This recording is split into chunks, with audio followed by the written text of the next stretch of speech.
안녕하세요. 이제 마흔이 다 되어가는 여자입니다. 지금까지 부모님 모시고 일만 한다고 결혼에 대해서 딱히 별 생각이 없었어요. 부모님도 결혼을 늦게 하신 편이기도 하고 평생 서로가 아니면 절대 결혼도 안 하고 평생 일만 하면서 사셨을 거라고 이야기하실 정도라서 저에게도 단 한 번도 결혼을 강요하신 적이 없습니다. 그래서 저도 그런 부모님을 보며 좋은 사람이 나타나면 결혼을 해야지라고 생각만 하고 배우자를 찾기보다는 제 커리어를 쌓는 것에 더 집중하고 살아왔습니다. 그런데 한 남자 때문에 저희 어머니를 잃을 뻔하고 나서 결혼에 대한 생각을 싹 접게 되었습니다. 생각만 해도 진저리가 나네요. 처음 그 남자를 만났을 때만 해도 딱히 결혼 상대로 생각하지 않았습니다. 그런데 저희 어머니에게 하는 것을 보고 참 괜찮은 사람이다 싶어서 결혼까지 생각했죠.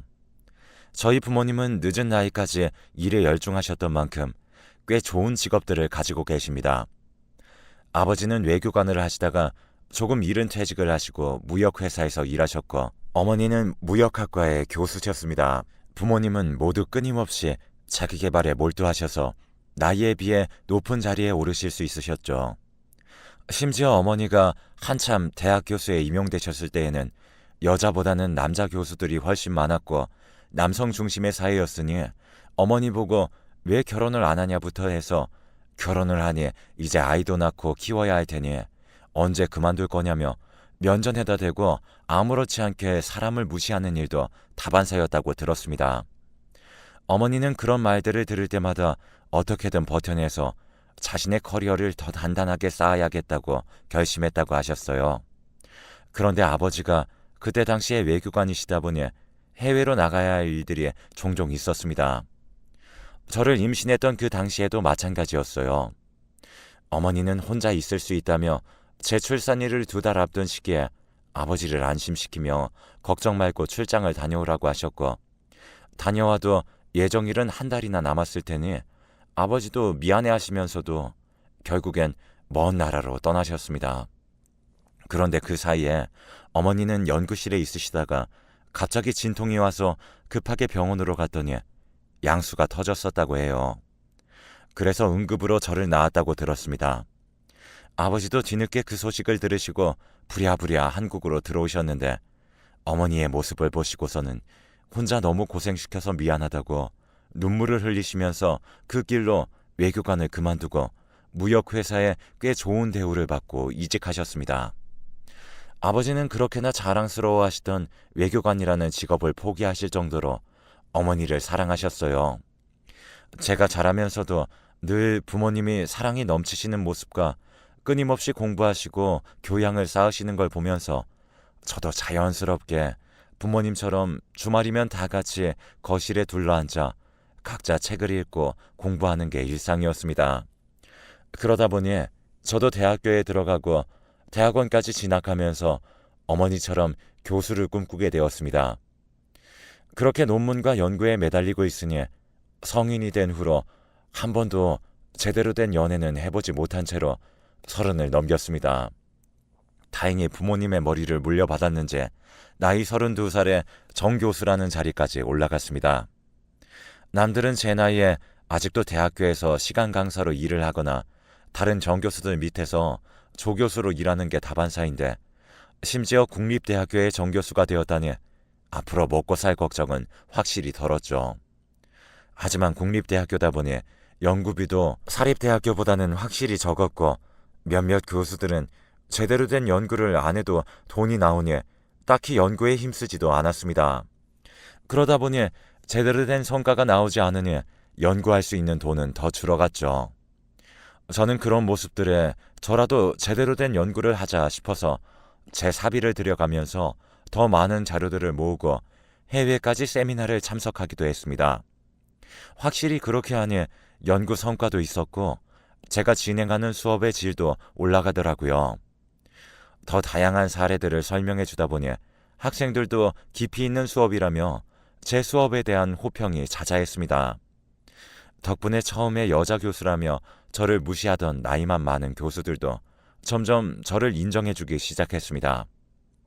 그 이후로 저도 점점 여유가 생기면서 은퇴하신 부모님들을 모시고 주말이면 산이며 들이며 전국으로 여행을 다녔습니다. 그때에도 나이가 꽤 있었는데 부모님은 여전히 저에게 결혼도 재촉하지 않으시며 제가 하고 싶은 대로 하면서 살라고 응원해 주시기만 했습니다. 언젠가 좋은 사람은 나타나게 되어 있다고요. 이제 걱정거리라고는 하나도 없다고 생각하던 찰나에 어머니가 건망증을 넘어선 증세를 보이시기 시작했습니다. 워낙에 똑똑하신 분이라 저와 아버지는 한 번도 어머니가 실수하시는 모습을 본 적이 없었는데 어제 새로 두루마리 휴지를 채웠는데 다음날 또 휴지를 한가득 사오신다든지 책을 냉동실에 넣으시는 일들이 일어났습니다. 어머니는 그런 실수가 생길 때마다 얼굴을 붉히시며 이제 자기도 나이를 먹어서 덜렁댄다며 괜히 멋쩍은 웃음만 내보이셨어요. 그런 모습을 볼 때마다 설마 저희 어머니에게 어떤 문제가 생길 거라고 생각하고 싶지 않아서 아버지와 저는 마음속으로 아닐 거라고 생각하며 어머니의 상태를 입 밖으로 내는 것조차 조심스러워했습니다. 그러던 어느 날 막 강의를 끝내고 연구실에 들어가자마자 경찰서에서 전화가 걸려왔습니다. 이상하게 모르는 번호는 잘 안 받는 편인데 그날따라 받아야겠다고 생각이 들어서 곧바로 받아보니 저희 집 근처의 파출소였습니다. 파출소에서 저희 어머니를 보호하고 있으니 얼른 와서 모셔가라는 전화였습니다. 그 전화를 끊고 놀라서 아버지에게 연락을 드리니 아버지도 엄청 흥분하신 목소리로 집에 어머니가 갑자기 사라지셨다는 말씀을 하셨습니다. 제가 근처 파출소에서 연락을 받았다고 얼른 가보시라고 하니 도대체 이게 무슨 일이냐며 저와 전화를 황급히 끊으시고 어머니를 집으로 모셔왔습니다. 저는 그 길로 곧장 퇴근하고 집으로 가서 이야기를 들어보니 아버지가 오늘 날씨가 좋다며 밖에 산책 가는 건 어떠냐고 하셨는데 어머니가 자기는 할 일이 있어서 혼자 다녀오라며 오는 길에 우유도 사달라고 부탁할 정도로 멀쩡하셨다고 합니다. 그래서 아버지는 동네 공원도 산책하고 우유도 사서 집으로 돌아오셨는데 무슨 일인지 집에 문이 활짝 열려 있더랍니다. 아버지도 놀라셔서 어머니부터 찾았는데 어머니는 안 계시고 집은 엉망이 되어 있으니 무슨 일이 났다 싶어서 경찰에 신고하려는데 휴대전화가 안 보여서 당황하고 있던 때 저에게서 걸려온 전화 소리에 겨우 휴대전화를 찾을 수 있으셨다고 해요. 아버지는 자기 휴대전화가 냉장고에 들어있는 걸 보시고 깜짝 놀라셨는데 제 이야기를 듣고 급하게 어머니를 데려오셨다고 합니다. 제가 집에 도착해서 아버지와 이야기를 하다 보니 결국엔 저희도 인정할 수밖에 없었습니다. 아무래도 어머니가 치매에 걸리신 것 같다고 결론을 내렸어요. 아버지와 이야기를 나누는 사이에 어머니는 멍하게 계시다가 그 사이에 정신을 차리셨는지 자기가 무슨 짓을 한 거냐며 눈물을 흘리셨습니다. 그날 밤 저희 가족은 셋이서 부둥켜 안고 한참을 눈물을 흘리다 잠에 들었어요. 그리고 날이 밝는 대로 병원에 가서 치매 검사를 받았습니다. 마음의 준비를 하고 갔다고 생각했지만 결과는 저희의 예상보다 심각했습니다. 알고 보니 어머니는 가끔씩 10년을 넘게 산 집 위치를 까먹으신다거나 기본적으로 자기가 어떤 행동을 했었는지 기억이 나지 않으시는 경우도 꽤나 여러 번 겪으셨습니다. 차마 아버지나 저에게는 말하지 못하고 혼자 끙끙 앓으신 지 6개월이 지난 것이었습니다. 그런데 치매는 이미 한 번 진행되면 절대 다시 예전처럼 되돌아갈 수 없는 병이라며 지금부터라도 약을 드시고 생활 습관도 치매에 좋은 쪽으로 의식적으로 행동하시면 진행을 늦출 수라도 있을 거라고 하셨어요. 그 이야기에 어머니는 왜 일찍 말하지 않았을까라며 자책하셨고 저와 아버지는 그동안 아닐 거라면서 눈앞에 보이는 상황을 인정하지 않으려고 했던 지난 날들을 후회하고 또 우회했습니다. 치매 판정을 받은 이후로 어머니는 지금까지 그래오셨듯이 치매에 지지 않으려 무던히도 노력하셨지만 갈수록 어머니의 치매 증상은 심해져만 갔습니다. 한참을 정신없이 행동하시고 정신을 차리실 때마다 밀려드는 수치심에 어머니는 차라리 이렇게 살 바엔 죽겠다면서 소리를 지르고 소동이 일어났습니다. 갈수록 스트레스로 머리카락도 다 빠지고 살도 점점 빠져서 뼈가 드러났습니다. 그러다 결국엔 정신을 차리고 있으시는 시간이 점점 줄어가면서 제가 어머니를 씻기고 먹이고 입히고 모든 것을 돌봐드렸습니다. 어머니를 돌봐드리면서 일도 하니 정말 몸이 2개라도 모자라다는 말이 뭔지 알 것 같았습니다. 아버지가 도와주시려고 하는 건 어머니가 극도로 싫어하셨습니다. 아무래도 아버지에 대한 기억이 희미해진 상태로 웬 남자가 자기를 돕겠다고 가까이 오니 무서우셨던 거죠. 그래서 집으로 직접 와주시는 요양보호사분을 고용했어요. 그런데 그마저도 어머니가 밥그릇을 던지고 손에 집히는 대로 던지시면서 일하러 오신 분들을 쫓아내시는 바람에 대부분의 일들을 제가 해야 했습니다. 이상하게 저는 뿌리치시지 않으시더라고요. 힘들었지만 어머니를 돌봐드릴 수 있어서 차라리 다행이라고 생각했습니다. 저마저도 뿌리치셨다면 도저히 집에서 감당하지 못했을 테니까요. 그러던 중 저는 지역 언론사에서 인터뷰를 하게 되었습니다. 지금까지 해온 연구들이 최근에서야 각광을 받기 시작하면서 저를 취재하러 온 거였죠. 인터뷰를 하는데 기자분이라 그런지 말도 제가 편하게 할 수 있도록 끌어주시고 미리 공부해 오셨는지 제가 한 연구 대상들에 대해서도 이야기를 한참 나누었습니다. 긴장하고 있던 인터뷰였지만 생각보다 편안한 분위기에서 이야기를 했는데 그런 편안함이 너무 오랜만이라 저도 모르게 이런저런 이야기들을 하게 됐어요. 인터뷰가 끝나갈 때쯤에는 최근에 어머니가 몸이 안 좋으셔서 걱정이 많다는 말까지 했었죠. 기자님은 아무렇지 않게 저를 위로하시고는 그렇게 인터뷰는 끝났습니다. 그런데 그 이후로 기자님에게서 안부를 묻는 문자라던가 시시콜콜한 날씨 이야기 같은 내용을 담은 문자가 왔습니다. 저도 거기에 답하면서 연락을 이어나가다 보니 기자님이 저한테 호감이 있구나라는 걸 느끼고는 있었어요. 그런데 저도 그 나이 먹도록 이성관계라곤 한 번도 없었으니 어떻게 해야 할지 갈피도 못 잡고 있었어요. 그러던 중에 어쩌다 기자님의 어머니 이야기가 나왔습니다. 기자님은 홀어머니 밑에서 자랐는데 작년에 어머니가 치매에 걸리셔서 자기가 직접 다 수발을 들고 있다는 겁니다. 어쩜 그렇게 상황이 똑같은지 다른 사람이 오면 그렇게 싫어하시다가도 자기가 와서 돌봐드리면 그나마 얌전해지셔서 자기가 돌볼 수밖에 없었다면서 말을 하는데 제 상황과 너무 똑같아서 저도 모르게 고개를 끄덕이고 있었습니다. 그러면서 자기는 그래서 어머니가 돌아가실 때까지는 그래도 자기가 모셔야 하니 결혼 생각은 접었다고 하더라고요. 혹시나 결혼을 하더라도 자기 아내에게는 병수발을 들게 하고 싶지는 않다고 했습니다. 그런데 저도 어머니가 치매에 걸리신 이후로 결혼 생각은 더더욱 접어두고 있었는데 그 이야기를 들으니 너무 공감이 가서 기자님께 사실 저희 어머니도 치매에 걸리셔서 제가 다 돌봐드리고 있다고 먼저 털어놓았습니다. 그 공통 주제가 생긴 이후로 저희는 급격하게 가까워졌습니다. 마치 동병상련처럼 서로 같은 처지에 있다 보니 공감도 잘 가고 이야기도 더 잘 통하더라고요.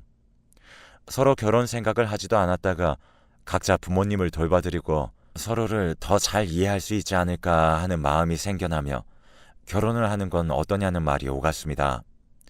서로 나이도 있고 집안 사정도 마냥 좋지 않으니 이왕 결혼할 거 부모님이 조금이라도 젊고 기억이 있으실 때 하는 게 좋겠다 싶어서 양가 부모님께 인사를 먼저 드리고 상견례는 생략하기로 했습니다. 예비 시어머니가 홀로 외아들을 키우셨는데 치매에 걸리셨으니 도무지 상견례를 할 수가 없는 상황이었습니다. 그 후로 결혼을 준비하면서 갑자기 학교 강의를 2개나 더 떠안아 버렸어요. 같은 과 교수가 사회적으로 물의를 일으키면서 뉴스에 나오고 결국 면직당하는 바람에 그 강의를 맡아줄 교수를 찾지 못해 제가 떠맡은 것이었습니다. 그러자 예비 신랑은 그럼 자기가 한동안 어머니를 돌봐드리겠다면서 발벗고 나섰습니다. 어머니를 목욕시키거나 옷을 갈아입히는 일들은 못하겠지만 최소한 밥을 차려드리고 먹여드릴 수는 있다면서요. 그동안 아버님은 밖에 나가서 친구분들도 만나시고 쉬시는 게 어떻겠냐는 배려에 저는 그렇게만 해줘도 너무 고맙다고 했습니다. 그 이후로 제가 학교에 나가서 일을 하는 동안 남편이 어머니를 돌봐주었어요. 그리고 결혼식 일주일 전에 겨우 시간 강사를 구해서 저도 한숨 돌릴 수 있었습니다. 오랜만에 어머니와 함께 누워서 이런저런 이야기를 하는데 어머니가 저에게 계속 이제 다른 언니들은 오지 말라고 하라면서 저 말고 다른 언니들은 싫다고 계속 말씀하셨습니다. 제가 그게 무슨 소리냐고 하자 그동안 자기가 말 안 들어서 무서운 언니들 일부러 집에 보낸 거 아니냐며 자기가 잘못했다면서 두 손을 모아 저에게 빌기 시작했습니다. 너무 당황해서 이게 무슨 일인가 한참을 고민하다 그저 어머니가 착각하신 거겠지 하고 어머니를 달래고 그대로 잠이 들었어요. 그런데 그 다음날 일어나니 어머니가 처음 보는 여자 화장품들을 잔뜩 가지고 이거 숨겨서 미안하다며 이제 돌려줄 테니까 저보고 무서운 언니들에게 전해달라고 하셨어요. 뭔가가 이상함을 느낀 저는 예비 신랑을 집으로 불렀습니다. 급하게 일이 생겨서 나가봐야 하는데 어머니 좀 잠시 봐줄 수 있겠냐면서요. 그러자 흔쾌히 알겠다고 하고 금방 집에 도착했습니다. 저는 그 사이에 거실에 안 쓰는 어머니의 휴대폰으로 영상통화를 저에게 걸어놓고 저는 밑에 내려가서 차에서 집안 상황을 지켜보았습니다. 그런데 예비 신랑이 집에 들어오자마자 저희 어머니에게 온갖 욕을 퍼부으며 오자마자 냉장고에 있는 반찬들을 조금씩 꺼내서 한 그릇에 담더니 거기에 국까지 부어서 어머니에게 주면서 먹으라고 강요했습니다. 그런 와중에 집 안으로 누군가가 비밀번호를 치고 들어왔습니다.